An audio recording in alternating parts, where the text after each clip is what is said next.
What's up, everybody? My name's Thomas with the World Animal Foundation. If you see my previous video, you know we're starting to get into the more complicated side of the SpotOn GPS.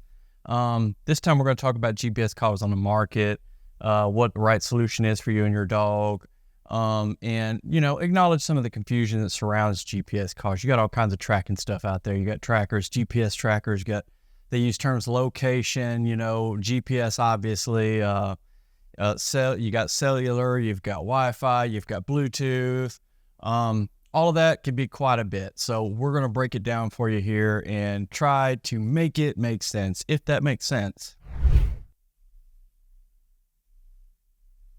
So let's try and go with the extreme models on either end, okay? On the low end, like behind me here, you've got these tractive collars. I call them smart collars, even though they're probably not up there with what would be the defining aspects of smart collars. Then you've got the SpotOns and the Halos. All right, those are on the extreme end, high price range, and the tractives are on the low end, low price range. You probably throw the 5 Series 3 in there as well. So let's take these two extremes, kind of bring them somewhere in the middle. There's a huge price disparity between the two. Obviously, the SpotOn sitting around $999, might as well say $1,000. And, your tractive and 5 Series you can get for, around $100, some less, some a little more, but it's a huge price disparity. The thing is what separates these collars so much that it justifies that kind of price disparity? And is it worth your time to spend that kind of money? Or should you go with something that's a little cheaper and lacks the features that some of the more premium collars have?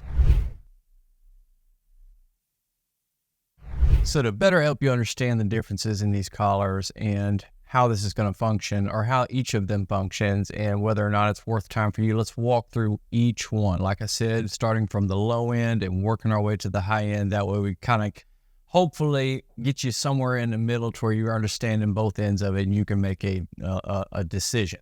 So starting off, you got your base station systems. These are the ones that basically have a hub at home. It's the nucleus of the entire operation. These generally will generate a circular virtual fencing system, even though we're not talking about the same kind of fencing system necessarily that the SpotOns and the Halos use. It creates this area, and obviously it's more of a tracking thing. You can see your dog moving in and out of that virtual area, okay? They generally have longer battery life. I mean, since they're inside your house, you can keep them in place. You can keep them on a charger.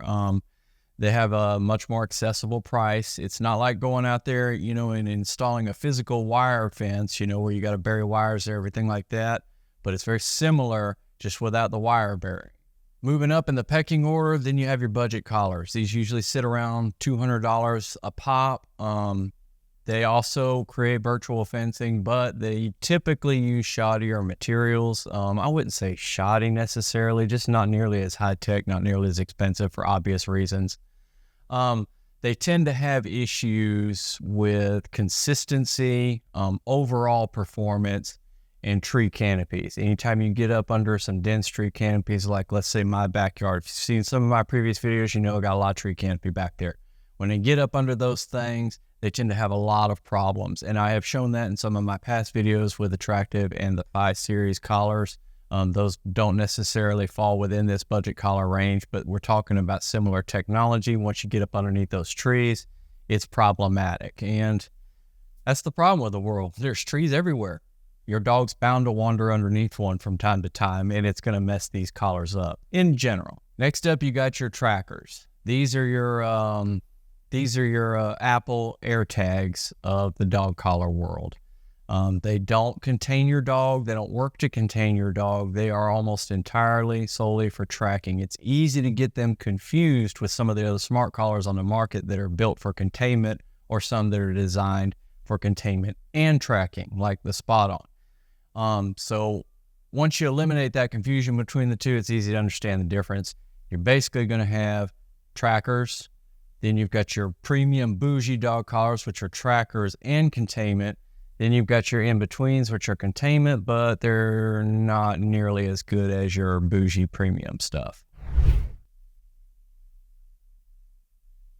Now, when you hear the term fence building or just fencing in general, they're usually talking about virtual fencing. Now, these things have evolved quite a bit over time, just from what basically in the beginning, these virtual fence systems were a circular fence that you couldn't customize too much one way or the other, maybe make it a little smaller or a little larger.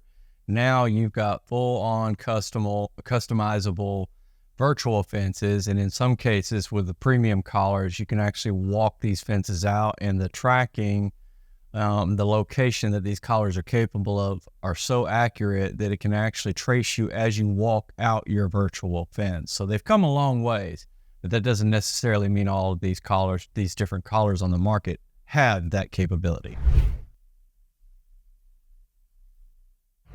All right, as far as breaking the price down, there are all kinds of things that affect price. And one thing you should understand right off the bat, that brand recognition is naturally just one of them, okay? The fact that the SpotOn and the Halo dominate the industry, they are the top brands in the industry, they are going to command a higher price point. That's just the way things work. It is what it is. You've got the number of features on these collars. You got, how accurate they are. You got your keep out zones, battery life, the overall technology, the hardware that goes into them, whether or not they have subscription fees that come with them, the battery life. Some of these collars, like some of the cheaper ones, will have up to a month of battery life. And then you got the SpotOn and the Halo, which barely have 24 hours, if that. Even though they are a higher price point, that is a better battery. It's more similar to what you'll find in the in a smartphone, like an iPhone or a nice Android. You just have to charge it every 24 hours because it's got a lot of stuff going on to drain that battery. Whereas some of these other collars are keeping it really, really, really simple, kind of like a lithium battery in your watch or your digital watch or something like that. It's they keep it real simple, so they just don't drain the battery juice too much. And that makes a huge difference out there when you're trying to track your dog or you're trying to contain your dog in your yard. Those smaller, longer lasting batteries means you have less effective technology working for you. With that being said, it's understandable that you have to weigh these things against your needs and your overall budget. I would say this is one of those things where you get exactly what you pay for. Okay. So if you want to save money and go for the cheapest option, you're probably going to end up disappointing yourself, and it could lead to higher vet bills. It could lead to a lost dog. It could lead to chaos. If you've ever had a dog run off on you before, it's not always easy to find them without a good, reliable tracker.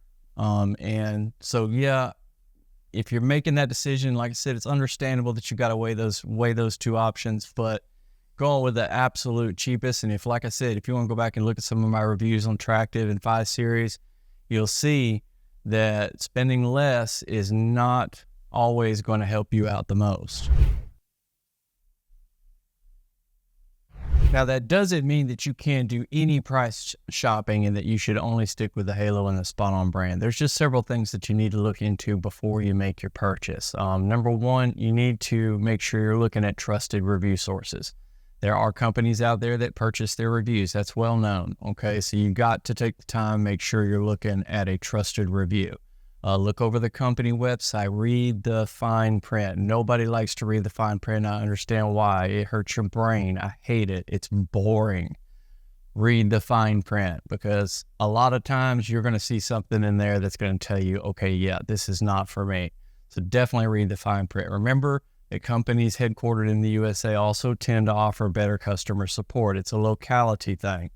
It's just simpler. Look into products that have a long-term reputation for GPS quality and GPS, like Garmin, for instance. Obviously, I'm not necessarily talking about a Garmin-specific dog collar or anything here, but Garmin is well known for their GPS, the efficiency in their GPS systems that they create and they put out on the market. So that's definitely something you want to do. You want to make sure that they have a long-term history of utilizing GPS technology. If you see a new brand out there, you may want to just kind of hang back and see how things go first, check out the reviews as they come out. I don't make any money on these collars for convincing you that they're good or they're bad. I just tell it to you like it is. If the collar is crap, I'm going to tell you it's crap. If it's great, I'm going to tell you it's great. Either way, I don't make any money off of that collar. SpotOn doesn't send me a check. Halo doesn't send me a check. Tractive doesn't send me a check. None of them send me a check. Okay, I get paid for my work, but not for specific brands. So with that being said, when I review something, I'm telling you like it is. And those are the kind of reviews you need to be looking for. Now, when it comes to my personal pick of what the best GPS dog fence is, it's going to be the SpotOn. Yeah, it's expensive. It's the most expensive model out there, but these guys they introduced the first GPS dog collar model in 2019. I interviewed the VP of engineering over there, and he was responsible prior to the SpotOn collar of manufacturing life-saving military equipment. And he was heavily involved in the creation of the SpotOn collar. So there's that long-term history with the technology, with the GPS that I was referencing earlier. I've got two of these things. I've got the Omni edition and the edition that came right before that. And I really call it second, third generation with SpotOn. But they manufacture their stuff right here in the United States in Manchester, New Hampshire. They source their components locally when they can, but that's not always possible. It's just the way of the world these days, but they do their best to do that. Their customer support is also local, so if you have issues, it's much easier to reach somebody and talk to somebody to figure out your issues. They offer a lot of value for their smart collars, and SpotOn does not send me a check for saying nice things about them. I just say nice things about them because I like their collars, and that's the end of it. I really, really like what SpotOn is doing. It's not saying I don't like any of the other collars. Some of the stuff that Halo has done, I like. Even some of the stuff with Tractive and 5 Series 3 offer, I like. Or at least I like the idea of it.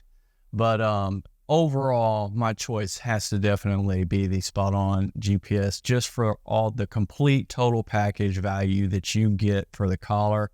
Yeah, you're spending $1,000, but at the same time, you do not have to have a subscription plan just to keep your dog contained in the yard. You can make so many fences with it. You can take the thing everywhere you want to go. If you are interested in the SpotOn GPS fence, check out the link at the bottom or down below, and all the information is right there. They've even got a big fact section for you to check out. So feel free, take your time, read it over carefully, make your own decisions. Don't just take my word for it. SpotOn is among the best because of all the things that they pack into this thing. It's high quality. They've got a built-in GPS antenna. The way they design the collar, gravity pulls the heaviest part down and shifts the antenna so that it always sits above your dog's neck. I mean, it takes some thinking to get that specific with it, to make sure that, that GPS signal doesn't have to travel through your dog's cranium, get to the SpotOn collar. Just the gravity. I mean, nothing complex, just the heavy components sit down here, the antenna sits up here, so it naturally slides around so the antenna stays on top. Just little stuff like that is why I like the SpotOn collar so much. It's incredibly accurate. When I go out there and I walk a fence out, it stays right there with me. Within a second, it's clicking and it's catching up with me. They've got all kinds of different sensors on there that help improve the location accuracy. They've got an off-grid mode, so you can even use it if you're way out and camping off-grid in the Arizona desert somewhere. You could still build a fence with this thing. It's that impressive. They've also got advanced AI.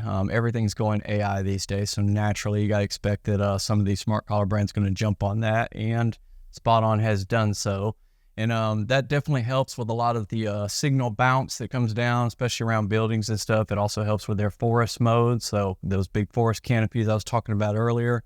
The SpotOn remains accurate and clicking and going, even if your dog is up underneath a heavy tree canopy, which mine always are. There's like a hole in the tree roof right after you go out the sliding glass door. Then after that, it's all trees.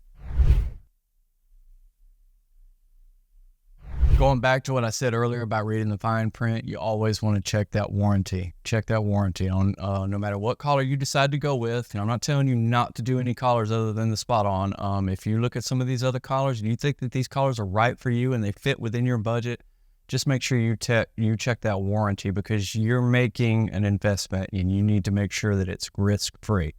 All right, the last thing you want to do is have the collar have a manufacturer's defect and it's day 31, and too bad, so sad, you can't send it back.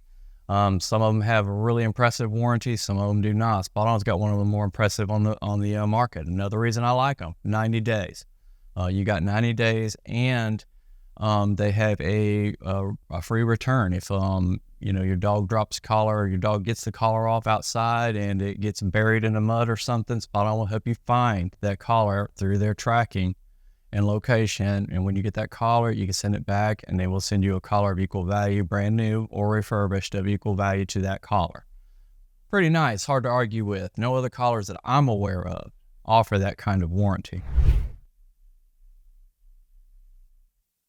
Ultimately, it's all about your dog, right? I mean, it's kind of about you. I mean, it's your peace of mind. It's your comfort.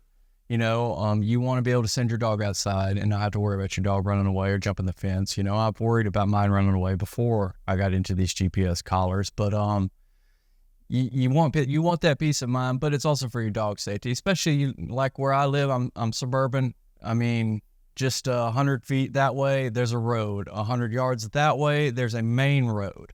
And it wouldn't take much, it wouldn't take long at all. They're Dobermans, they can move fast. So that definitely gives you some peace of mind, but more importantly, it keeps your dog safe. And you just need to make sure that when you're selecting these collars out there and you're looking at them, you're not just keeping price in mind, trying to keep the budget low, unless you have to. It's understandable if you have to. You got to do what you got to do. But if you can afford it, you can get a lot more value from you. You'd be surprised at how much value you get for your money. And a lot of times, like the SpotOn, will overtake the Halo in long term, because you don't have to deal with that subscription cost. And even if you do want to do it, the subscription costs are cheaper than what the Halo offers. So there's a lot of different angles to look at, and it's just really important to do. And like I said, again, look at that fine print, read that fine print. That to me is probably one of the most important factors you can do in making your decision. Other than that pretty much wraps this up.